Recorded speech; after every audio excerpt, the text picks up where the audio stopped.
नमस्ते मेरे भारत देश के प्यारे प्यारे भाइयों।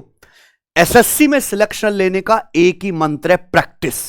जैसा रियल एग्जाम पेपर आएगा 15 मिनट में जो आपको गणित के रीजनिंग के सवाल सॉल्व करने, अगर आप उसको टारगेट करके प्रैक्टिस करोगे, एग्जाम ओरिएंटेड सवाल करोगे, एग्जाम में लगने वाली ट्रिक या अप्रोच से सवालों को करोगे, अपनी स्पीड पे एक्यूरेसी पे काम करोगे, तो जाके सिलेक्शन के करीब पहुंचोगे प्यारे बच्चों।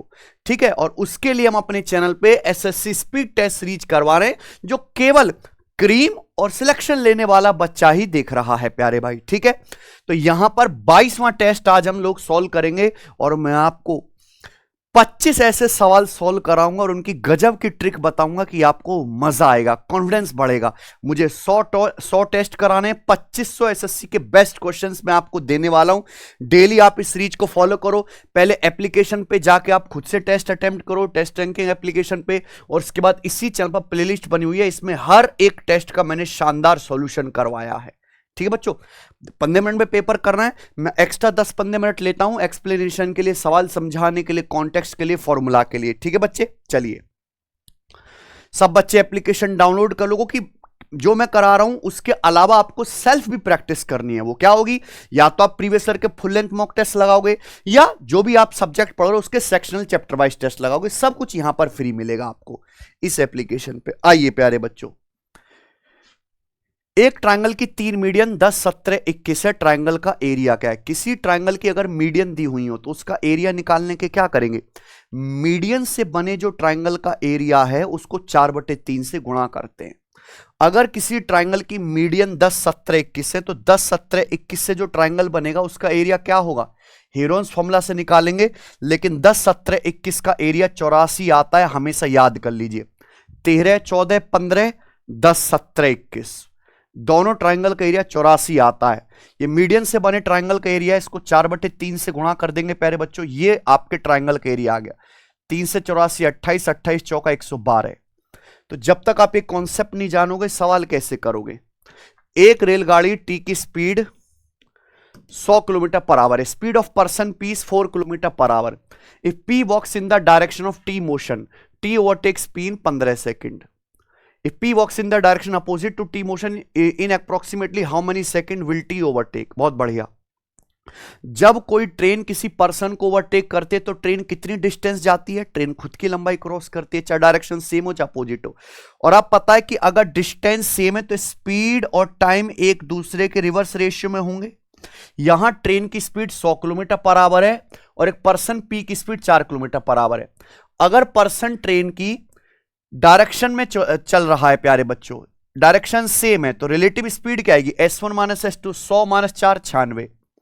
अपोजिट डायरेक्शन में रिलेटिव स्पीड क्या होगी, अगर पर्सन ट्रेन के अपोजिट डायरेक्शन में चल रहा है तो रिलेटिव स्पीड S1 + S2, 100 + 4 104। तो सेम डायरेक्शन में और अपोजिट डायरेक्शन में स्पीड का रेशियो आएगा कि नहीं, रिलेटिव स्पीड का रेशियो किससे जाएगा जी, ये जाएगा आपका 8 से 12 बार और ये 13 बार। स्पीड का रेशियो 12/13 है, तो लगने वाले टाइम का रेशियो रिवर्स होगा कि नहीं, 13/12 है। और आपको समय निकालना था, इससे बेस्ट सॉल्यूशन नहीं हो सकता इस सवाल का। अगर P जो है ट्रेन की डायरेक्शन में चलता है तो ओवरटेक करता है, T ओवरटेक करता है P को 15 सेकंड में। सेम डायरेक्शन में समय लगता है 15 सेकंड। 13 यूनिट की वैल्यू 15 सेकंड है। अपोजिट डायरेक्शन में कितना समय लगेगा, 12 यूनिट।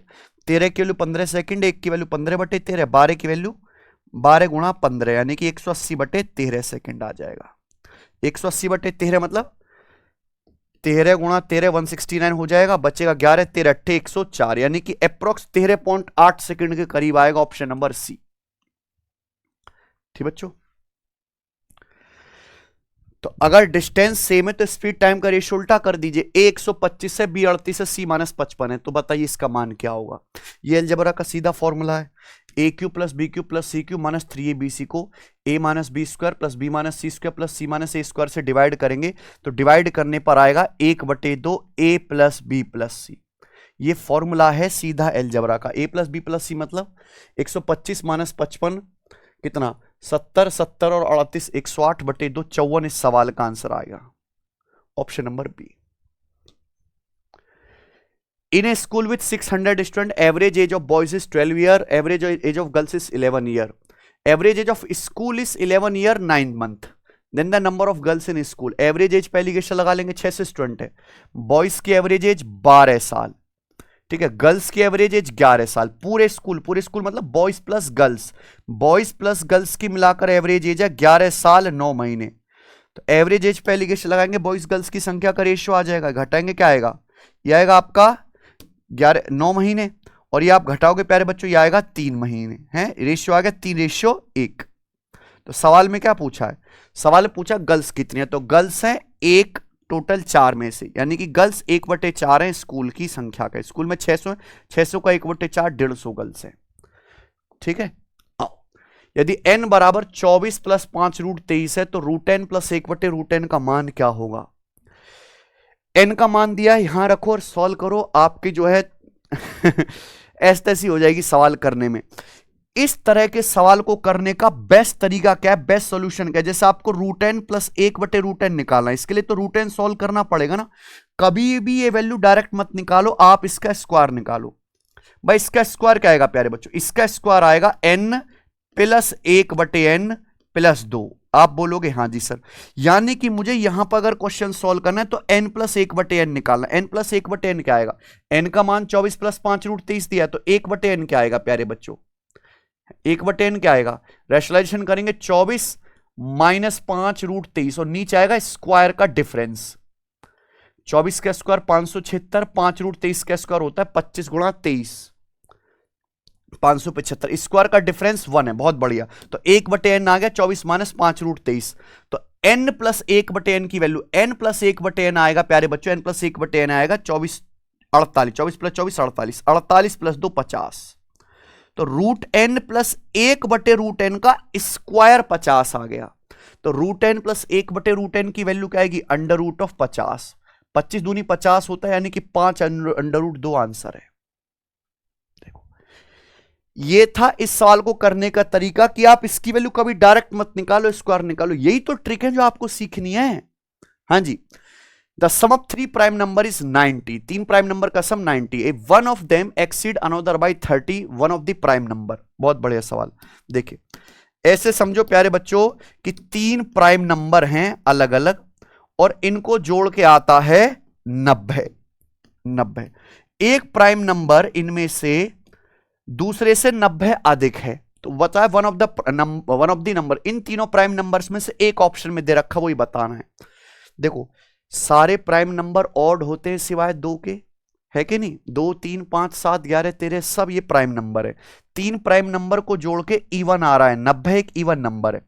अगर मैंने यहां पे तीनों प्राइम नंबर ऑड ले लिए, ऑड प्लस ऑड इवन, और इवन में फिर से ऑड जोड़ूंगा तो ऑड आ जाएगा। अगर तीनों प्राइम नंबर ऑड ले लिए तो जोड़ के भी ऑड आना चाहिए, पर जोड़ के तो इवन आ रहा है, यानी कि मेरी मजबूरी है कि मुझे एक प्राइम नंबर यहां पे इवन लेना पड़ेगा, क्योंकि ऑड प्लस ऑड इवन और इवन में इवन जोड़ के तभी इवन आ पाएगा, और एकमात्र इवन प्राइम नंबर दुनिया में है 2, तो 2 आ गया। तो 2 आ गया प्यारे बच्चों, यानी कि बाकी के जो 2 प्राइम नंबर है इनका सम कितना बचा, फिर इनका सम बचा 88, तभी जोड़ के 90 होगा। एक संख्या दूसरे से 30 अधिक, अब 2 से 30 अधिक तो 32 हो जाएगा, प्राइम नंबर नहीं रहेगा, यानी कि इन दोनों प्राइम नंबर का डिफरेंस आपका जो है 32 बनना चाहिए। बताओ ये प्राइम नंबर क्या होंगे, सम 88 डिफरेंस 32, तो एक घटा के आधा कर दो प्यारे बच्चों, है भाई कितना आ जाएगा ये, नहीं 32 नहीं 30 है ना डिफरेंस, तो ठीक है, तो ये आ जाएगा 58 का आधा 29, और ये आ जाएगा प्यारे बच्चों एक ये 59, ये आ गया। तो ये 3 प्राइम नंबर आ गए जिनको जोड़ के 90 आ रहे हैं, इन तीनों में से ऑप्शन में कौन सा दे रखा है, 59 वाला, ये आंसर है सी। सही है। आइए, arithmetic mean of 100 observation is 24, 6 is added to each observation, then each of them is multiplied by 2.5. Find the new arithmetic mean. Arithmetic mean यानी कि एवरेज, 100 संख्या है उनका अर्थमेटिक मीन एवरेज 24 है, हर संख्या में आपने 6 जोड़ा, एवरेज भी 6 बढ़ जाएगा, फिर हर एक को 2.5 से मल्टीप्लाई किया, नया अर्थमेटिक मीन भी जो है 2.5 से मल्टीप्लाई होके आएगा, तो कितना आएगा 30 × 2.5 यानी कि 75। कुछ था ही नहीं। जो एक्शन हर नंबर में होगा वही एवरेज में होगा। बताइए, ए बी सी एक काम को 20, 35, 60 दिन में कर सकते, उन्होंने एक साथ काम शुरू किया। बी और सी ने काम पूरा होने से 8 और 12 दिन पहले छोड़ दिया, काम कितने दिन में पूरा होगा। मैं जो टेस्ट कराता हूं उनमें सवालों का एक लेवल है, ये कोई हल्के हल्के सवाल नहीं है। हल्के हल्के सवाल तो 4-5 मिनट पे भी हो सकते हैं, ये औकात वाले सवाल मैं कराता हूं। हर सवाल में दम होता है, कुछ नया होता है। ए बी सी 3 अलग अलग लोग हैं। ए काम को 20 दिन में कर सकता है, बी 35 दिन में और सी 60 दिन में। तो 20, 35, 60 का एलसीएम 20 और 60 का 60, 35 में 7 आ रहा है यानी कि 420। तो टोटल वर्क आएगा यहां पे 420। तो ए की एफिशिएंसी प्यारे बच्चों 21, बी की एफिशिएंसी यहां पे 12 और सी की एफिशिएंसी आ जाएगी यहां पे 7। ये ए बी सी की एफिशिएंसी आ गई। क्लियर है? आप बोलोगे हां जी सर बिल्कुल सही।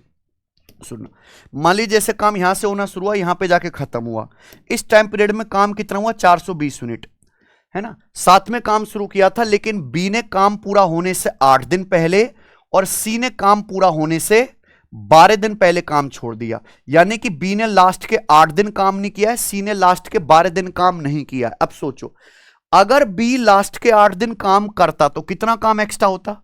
बी एक दिन में 12 कुर्सी बनाता, अगर लास्ट के 8 दिन भी काम करता तो 96 कुर्सी एक्स्ट्रा बनती। अगर सी लास्ट के 12 दिन भी काम करता, छोड़ के ना जाता, कितना काम एक्स्ट्रा होता?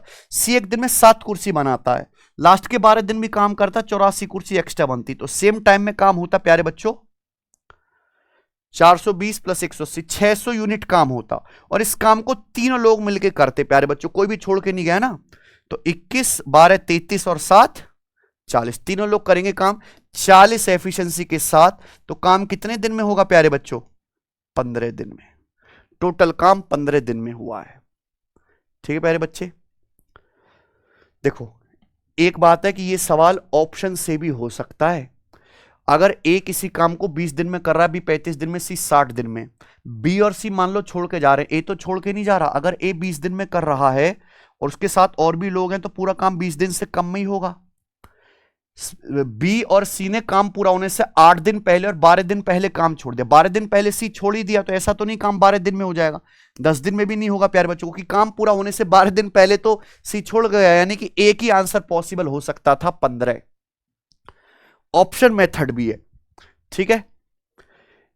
ए और B are two adjacent side of a right angle of a right angle triangle and P is the perpendicular drawn to the hypotenuse from the opposite vertex, then P square equal to, okay, ये right angle triangle है, इसकी right angle की adjacent side ये A और B हैं, और यहां पे बोला है P जो है हाइपोटेनियस पे परपेंडिकुलर है। ये P जो है प्यारे दोस्तों हाइपोटेनियस पे परपेंडिकुलर है। तो आपसे पूछा है P स्क्वायर किसके बराबर है। मान लो अगर हाइपोटेनियस C है तो कॉन्सेप्ट क्या होता है? कॉन्सेप्ट होता है P बराबर AB बटे सी, ये कॉन्सेप्ट होता है। सवाल में आपसे पी स्क्वायर पूछा है तो पी स्क्वायर बराबर क्या होगा? पी स्क्वायर बराबर होगा ए स्क्वायर बी स्क्वायर और नीचे सी स्क्वायर, ए स्क्वायर बी स्क्वायर नीचे सी स्क्वायर, सी स्क्वायर आएगा पाइथागोरस थ्योरम से ए स्क्वायर प्लस बी स्क्वायर। तो सीधा कॉन्सेप्ट था प्यारे बच्चों, दिख रहा है कोई? ये वाला ऑप्शन है। ठीक है। ट्रिग्नोमेट्री का सवाल है, बताइए इसका मान ज्ञात कीजिए। थीटा है, या तो सॉल्व कर लो या सीधा दिखा दे रहा, अपनी मर्जी से कोई वैल्यू पुट कर लो प्यारे बच्चों। आप यहां पे थीटा को 0,90 तो नहीं रखेंगे, 10 कोड प्रॉब्लम करेगा। थीटा को 45 डिग्री पुट कर लीजिए। अगर आप थीटा को 45 डिग्री रखेंगे तो कॉस 45 भी 1/√2, साइन 45 भी 1/√2। 1/√2 की पावर 6 कितना होता है? 1/8। ये भी 1/8, तो 1/8 प्लस 1/8 हो गया 1/4। 1/4 -1 -3/4 इंटू ये कितना आएगा प्यारे बच्चों? 1 + 1 2 + 2 4 और प्लस 3, 4 से 4 कट गया, -3 + 3 यानी कि 0। तो इस सवाल का आंसर है ए ऑप्शन, एकदम सही, 0 इसका आंसर है। बताइए, internal and external area of a hollow hemispherical bowl are 20 and 23 respectively, what the total surface area of bowl. बताओ बच्चों, एक कटोरा है, ढंग से पढ़ लो बेटा वरना कटोरे हाथ में आ जाते हैं। ये बाउल है, इस बाउल की इंटरनल और एक्सटर्नल रेडियस दे रखे, स्मॉल आर और कैपिटल आर, इसका टोटल सरफेस एरिया पूछा है। आप बेसिक से सॉल्व कर सकते हो, पर मैं आपको बताऊंगा कि ये कोई ऐसा तो है नहीं कि कभी कभार आता है, बहुत बार पेपर में आता है। तो हेमिस्फेरिकल बाउल का टोटल सरफेस एरिया आप ध्यान रख लो, pi thrice of capital R square plus small R square. Pi thrice of capital R square plus small R square, याद रखिए। तो कैपिटल आर है यहां पे 23, 23 का स्क्वायर 529 और स्मॉल आर है 20, 20 का स्क्वायर 400। तो ये आपका आना चाहिए प्यारे बच्चों, ठीक है। 1587 प्लस 400 1987 पाई आ गया बच्चों, 1987 पाई। रेक्टेंगल एबीसीडी के अंदर किसी पॉइंट ओ को वर्टेक्स एबीसीडी से मिलाया जाता है, तो ओबी स्क्वायर प्लस ओडी स्क्वायर बराबर है ओसी स्क्वायर प्लस ओ स्क्वायर। यह British flag theorem, direct British flag theorem पूछी गई है कि मान लीजिए जैसे रेक्टेंगल है ए बी सी डी, इसके अंदर कोई पॉइंट ओ है मान लो, और पॉइंट ओ से चारों वर्टेक्स को मिलाया गया, चारों वर्टेक्स को हमने इस तरीके से मिला दिया। तो आमने सामने के वर्टेक्स लेने, आमने सामने के ना, O A square plus O C square बराबर आएगा O B square plus O D square, यही सवाल था। When the price of sugar gets reduced by 30%, a person, when a price of sugar gets raised by 30%, a person increases his expenditure on sugar by only by 12%. By what percent should he reduce his consumption of sugar so as to able to maintain same level expenditure? चीनी का price 30% बढ़ जाता है, लेकिन आदमी चीनी पे अपना खर्चा केवल 12% ही बढ़ाता है, तो चीनी की खपत कम करनी होगी। कितने परसेंट कम करनी होगी? मान लो जैसे चीनी का प्राइस था पहले 100, चीनी का प्राइस 100 रुपए किलो से बढ़ के 30% बढ़ के 130 हो गया। आदमी बोला मैं तो नहीं खर्च करूंगा इतना, आदमी ने अपना खर्चा केवल 100 का 12% ही बढ़ा, यानी कि 112 कर लिया। चीनी हो चुकी 130 की, आदमी खर्च कर रहा बेचारा केवल 112, तो यानी कि वो 18 की चीनी कम खाएगा 130 पर, ये खपत कम करनी पड़ेगी, परसेंटेज में इंटू 100% ही आ गया, ठीक है। तो 13 पॉइंट समथिंग आएगा, option number D. Total surface area of solid right circular cylinder is 1617 centimetre square. If the diameter of its base का डायमीटर 21 है, what is the volume? Volume आपसे पूछा है पाई बराबर 22/7 है, और आंसर एग्जैक्ट आ रहा है। अगर पाई 22/7 है तो आप 11 का मल्टीपल आएगा, 11 का मल्टीपल ये वाला ऑप्शन है। 5 2 7 3 4 7 का डिफरेंस 0, भी 11 का मल्टीपल है। 5 2 7 और 10 का डिफरेंस, ये नहीं कटेगा 11 से, ये 10 और 9 1 10, ये भी 11 से कट रहा है। 3 ऑप्शन में फंस गए। बेस का डायमीटर 21 है, हाइट निकालनी पड़ेगी यहां से, तब आएगा ना वॉल्यूम। देखो वॉल्यूम क्या होता है, pi R square H, 22/7 R square H. Radius यहां पे डायमीटर 21 है, तो रेडियस आएगी 21/2 का होल स्क्वायर इंटू एच। ये आएगा कि नहीं प्यारे बच्चों? आप बोलोगे हाँ जी सर। और मैं ये बात भी समझ पा रहा हूं कि जो भी आंसर आएगा, 21 में 3 आ रहा है तो 3 का मल्टीपल होना, 21 में 3 आ रहा है ना, 3 का स्क्वायर 9 का मल्टीपल होना चाहिए। और मान लो एक साथ काट भी देता है 21 में एक बार 7 को, तो भी 7 का मल्टीपल आएगा। तो 9 से भी कटना चाहिए, 7 से भी। 4 5 9 8 1 9, ये नंबर 9 से कट रहा है भाई। 5 4 9 3 2 5, ये 9 से कटता ही नहीं। 9 3 7 10 11 भी 9 से नहीं कटता प्यारे बच्चों, यानी कि ये वाला आंसर होगा। और ये 7 से भी कट रहा है, 4900 से 49 कम है। तो हमेशा ऐसे सवाल को ऑप्शन से बनाने की कोशिश करो। 8 गाय को 60 दिन तक पालने के लिए एक दूध वाले को 64 रुपए खर्च करने पड़ते हैं। 5 गाय को n दिनों तक पालने के लिए उसे 48 रुपए खर्च करने पड़ते हैं। n का मान क्या है? कॉन्सेप्ट m1 d1 बटे w1 बराबर m2 d2 बटे w2। 8 गाय को 60 दिन तक पालोगे, खर्च आएगा 6400 रुपए, यही बोला है।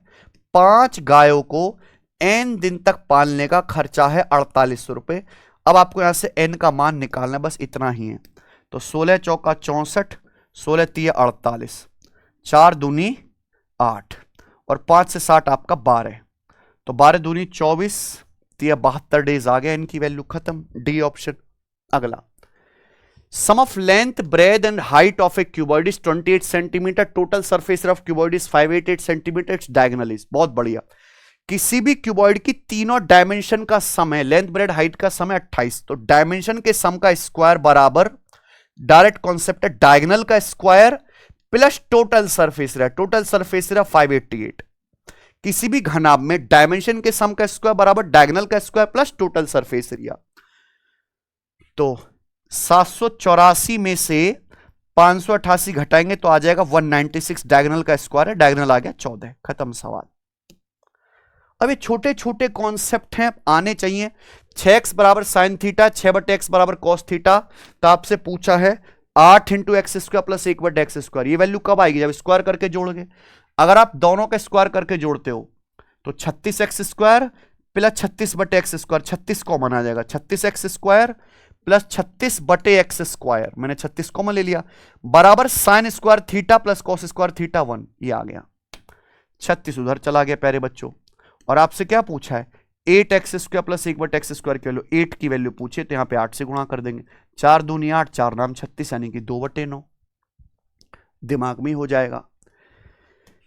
A certain sum amount to 15748 in 3 years at R% per annum simple interest। कोई धनराशि 15,748 हो जाते 3 साल में R% सिंपल इंटरेस्ट पर। The same sum amount to 16,510 at R plus 2% per annum simple interest in the same time में। What the value of R? R निकालना है। रेट तब आएगा, पहले प्रिंसिपल तो पता हो। यहां ब्याज की दर R% या R प्लस 2% है, ठीक है, यानी कि ब्याज की दर 2% बढ़ गई तो 3 साल में आपको कितना ब्याज एक्स्ट्रा मिलेगा? 6%। जबकि आपको ब्याज एक्स्ट्रा कितना मिला भाई? ये पैसा 15,748 था, 16,510 हो गया, कितना एक्स्ट्रा है प्यारे बच्चों? 510 और ये आ जाएगा आपका 252, यानी कि 762। 6% के लिए 762, तो 1% कितना आएगा प्यारे बच्चों? 1% आ गया 127, तो 100% की वैल्यू आ गई 12,700 रुपए। ये आपका प्रिंसिपल आ गया। अगर आपसे इस सवाल में केवल प्रिंसिपल पूछा होता तो आंसर आ जाता 12,700 रुपए, लेकिन आपसे इस प्रश्न में पूछा है प्यारे बच्चे ब्याज की दर, आर का मान पूछा है ना। पहला केस लीजिए, 12,700 रुपए का प्रिंसिपल 15,748 अमाउंट बन जाता है 3 साल में, तो आपको ब्याज कितना मिला?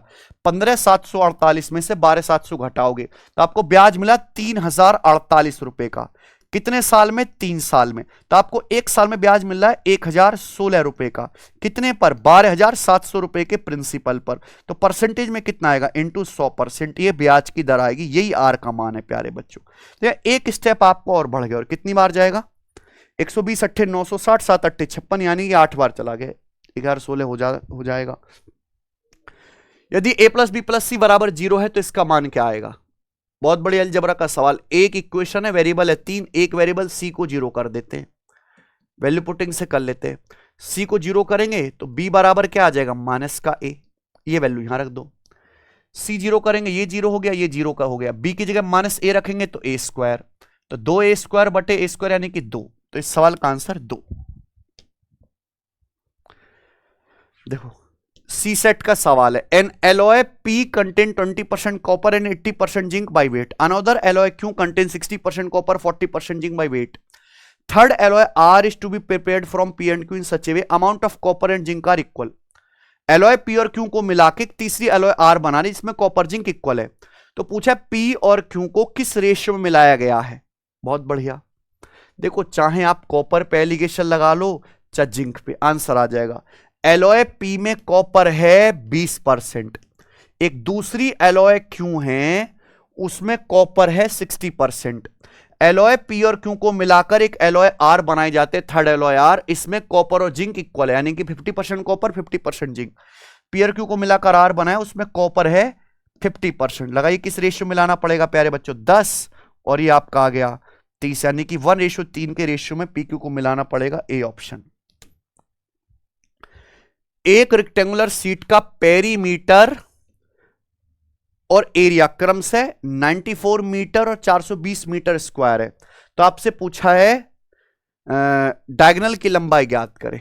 ये रेक्टेंगल है और इस रेक्टेंगल का आपको निकालना है डायगोनल। पेरीमीटर आपको दिया 94, एरिया दिया 420। देखो बिल्कुल सही आपको आंसर दे रखे हैं तो पूरी गारंटी ट्रिपलेट बनना चाहिए। 32 90 के सामने कोई ट्रिपलेट नहीं है, 35 नहीं है, 36 नहीं है, 37 है। अगर ये 37 मानता हूं तो 12 35 37 बनेगा, तो एरिया क्या आएगा? एरिया आएगा 35 गुणा 12 420, मैच कर गया। पेरीमीटर क्या आएगा? 35 प्लस 12 47 का दुगुना 94, बिल्कुल मैच कर गया, ये आंसर है।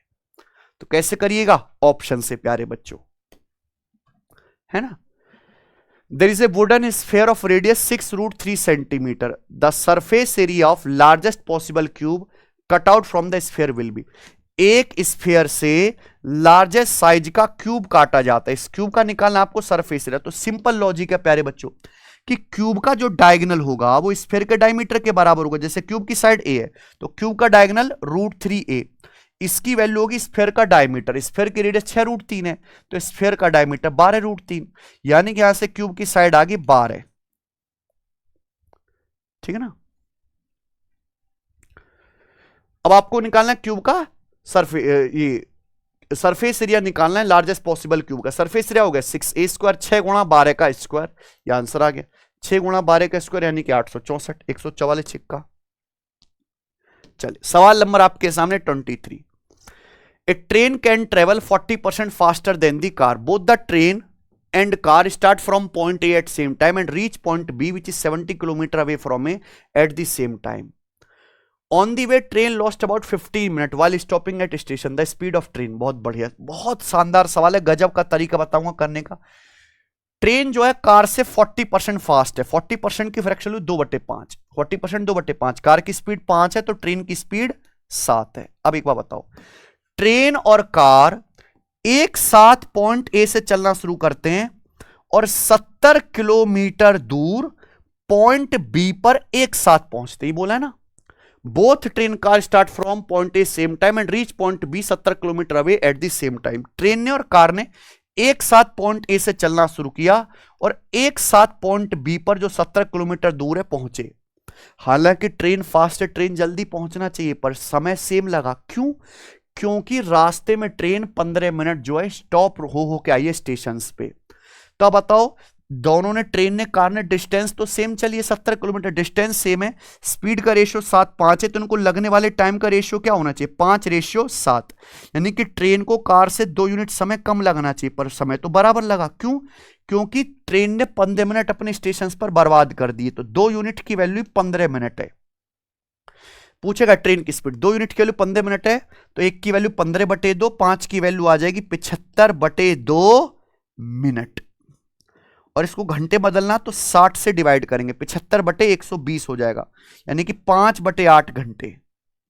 ये आ गया प्यारे बच्चों, यानी कि ट्रेन को 70 किलोमीटर जाने में ए से बी तक 5/8 घंटे का समय लगा है, तो ट्रेन की स्पीड आ जाएगी 5 से 70 14 बार, 14 8 112 है। वैसे भी 70 में 7 दिख रहा है तो 7 का मल्टीपल एक ही ऑप्शन हो सकता था। यदि x एक पॉजिटिव नंबर है, जैसे कि x प्लस 1/x का स्क्वायर बराबर 3, तो इसका मान क्या होगा बताइए। काफी पुराना सवाल है, बहुत पहले आते थे, अभी भी आ सकते हैं दोबारा। बताओ, x एक positive number, x plus 1/x का स्क्वायर 3, यानी कि x प्लस 1/x क्या आएगा? √3। और आपको पता होना चाहिए अगर x प्लस 1/x बराबर √3 है तो इसका मतलब x की पावर 6 + 1 = 0 होगा, या कह सकते हो x की पावर 6 = -1 होगा। अब ये पूछा है x की पावर 6 + 1 = 0, ये है, देखो x की पावर 206 + 200, पावर में 6 का डिफरेंस है 0। अगर x की पावर 200 कॉमन लेंगे तो x की पावर 6 + 1 क्या बन जाएगा? 0।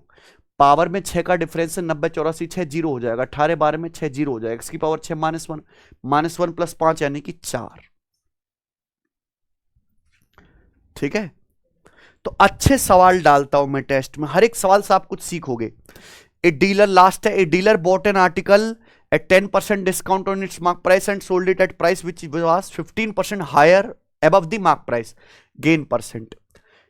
एक डीलर ने एक आर्टिकल मार्क प्राइस पे 10% डिस्काउंट पे खरीदा, यानी कि जैसे एक आर्टिकल का मार्क प्राइस 100 है तो एक डीलर ने खरीदा 100 से 10% डिस्काउंट यानी कि 90 पे, 90 में खरीदा और उसको बेचा मार्क प्राइस से 15% एबव। मार्क प्राइस है 100, 100 से 15% एबव यानी कि 115 में बेचा, तो गेन क्या हुआ? डीलर ने 90 का खरीद के 115 में बेच दिया, तो डीलर को तो 25 का प्रॉफिट हो गया ना 90 पर, जो कि हो गया 5/18, तो डीलर को प्रॉफिट हुआ 5/18 और ये परसेंटेज में इंटू 100% ही आएगा। तो कितना आएगा प्यारे बच्चों? ये लगभग 28% के करीब, ऑप्शन नंबर डी। 100 मान के कर लेंगे तो ये था सवाल। इसी के साथ ये टेस्ट पूरी तरीके से समाप्त होता है। आपको मजा आया होगा प्यारे भाई। कम से कम समय में एक टेस्ट में मैं कम से कम 10 से ज्यादा सवाल पीक लेवल के डालता हूं जो आपको कहीं और नहीं मिलेंगे। ठीक है बच्चों, अगर आप इस टेस्ट में 30 नंबर भी ला रहे हैं ना, बहुत बढ़िया जा रहे हो, आप सिलेक्शन हो सकता है। चलिए एक और कराएंगे कल ऐसे ही। धन्यवाद, बाय।